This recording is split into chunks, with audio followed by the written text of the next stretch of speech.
Hello there, welcome to section 5 of Unit 3, and in this section, we'll be looking at molar specific heat capacity.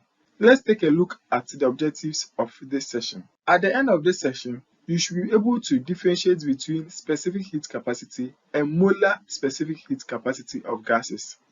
Also, derive equation for molar specific heat capacity at constant volume and pressure.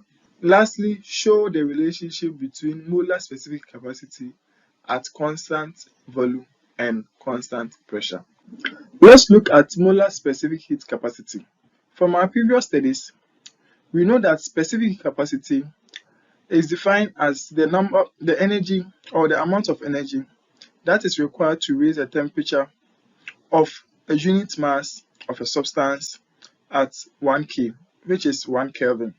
However, in many instances, the most convenient way for specifying the amount of a substance is in moles rather than in the unit mass, that's in kilogram. We know that 1 mole of a substance is equal to 6.02 times 10 to the power 23 atoms. So if we say 1 mole of, say, a sodium or a chloride, it means 6.02 times 10 to the power 23 atoms.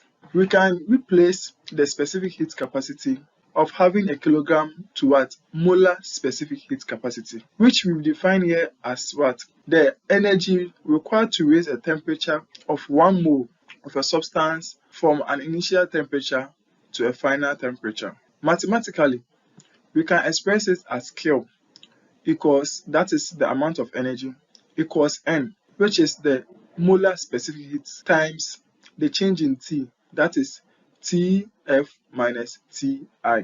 Let's look at some specific heat capacity and the molar specific heat capacity of some substances. Say lead, tungsten, silver, copper, and aluminium. They all have a specified specific heat capacity or a specified molar specific heat capacity. Let's look at the molar specific heat capacity of an ideal gas.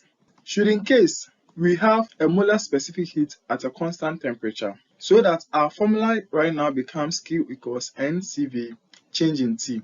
We can do a deduction so that in an ideal gas, we can have a constant volume to be equal to 3/2R. Likewise, we can do the same thing at constant pressure, where at the end we will find out that at constant temperature, the specific heat capacity is equal to 5/2R. Also, we can compare the specific heat capacity of a constant volume and of constant pressure in the same relation, which will give us the Cp equals Cv plus R. Because R is a constant, we can multiply it by the 3/2 so that we get an actual value for it, so that we can get an actual value for the Cv and also get an actual value for the Cp. So for some various gases, their molar specific heat capacity is listed below. For monoatomic gases, diatomic gases, and polyatomic gases.